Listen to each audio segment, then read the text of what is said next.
Шановны прэзідэнт Зеленскі, паважаны ўрад Украіны, мясцовыя ўлады, а таксама ўсе, хто вызначае украінскую палітыку. Ад імя беларусаў я не перастану выказваць павагу за тое, як украінскі народ змагаецца за сваю краіну, за ўвесь наш рэгіён і за ўсю Еўропу. Але зараз я скажу словы, якія я ніколі б не хацела агучваць. Расійскія ракеты зноў ляцяць з тэрыторыі Беларусі ва ўкраіну. І беларусы, як і украінцы, разумеюць, якія два дыктатары стаяць за гэтым. Але гэта не азначае, што мы не адчуваем асабісты боль за Кіеў, Харкаў і Крэменчуг. Мы з вамі ведаем, што без вольнай Украіны не будзе вольнай Беларусі, а без вольнай Беларусі не можа быць бяспекі ва ўкраіне і рэгіёне. Але ж вельмі важна, каб беларускі і украінскі народы ў гэты страшны час захоўвалі еднасць. Кожны дзень я бачу, як беларусы дзякуюць украінцам за іх подзвіг. І кожны дзень я бачу, як украінцы дзякуюць беларусам. Украінскія бежанцы дзякуюць беларусам, якія даюць ім жытло ў Літве і Польшчы. Украінскія салдаты дзякуюць беларускім добраахвотнікам, якія абараняюць украінскія гарады разам з імі. Украінскія жанчыны дзякуюць беларускім жанчынам, якія збіраюць сродкі і медыцынскую дапамогу згвалтаваным дзецям.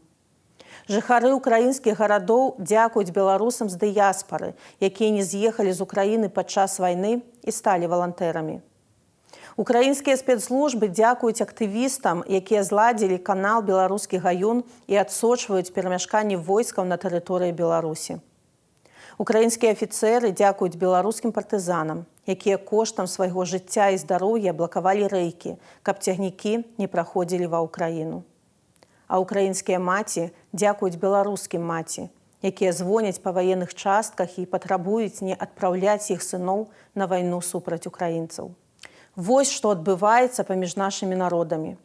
І ўсё гэта магчыма, не гледзячы на тое, што ў Беларусі тысячы людзей зараз за кратамі праходзяць праз катаванні. У партызанаў страляюць. Людзей затрымліваюць за каментары ў інтэрнэце. А за намер арганізаваць супраціў беларусу зараз пагражае смяротнае пакаранне.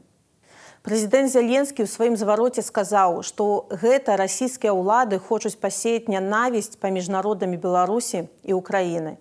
І гэта сапраўды так.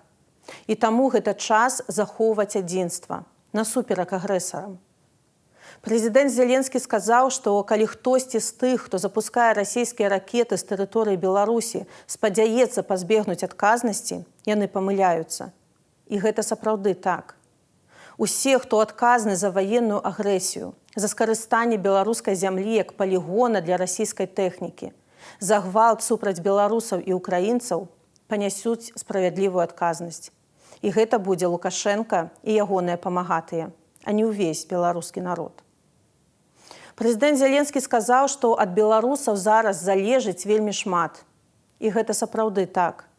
Менавіта таму беларусы робяць усё магчымае і ў Беларусі, і ва ўкраіне, і па ўсім свеце, каб бараніць незалежнасць і суверэнітэт нашых краінаў.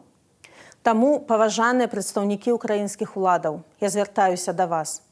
І народ Украіны, і народ Беларусі маюць свае нацыянальныя інтарэсы.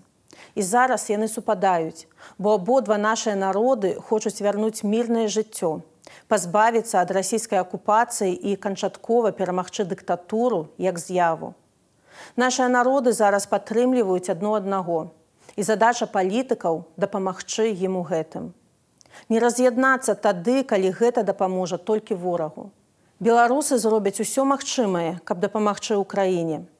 Нам не патрэбна нічога наўзамен, акрамя павагі да нашага шляху. Павагі да нашага досведу і нашага права быць самімі сабой, беларусамі. Паважаны прэзідэнт Зеленскі, вы сказалі, што беларусы за украінцаў. І гэта сапраўды так. Мы разумеем адно аднаго, як ніколі раней. І таму у наступны раз, калі вы будзеце звяртацца да беларусаў, вы можаце не пераходзіць з украінскай мовы на расейскую.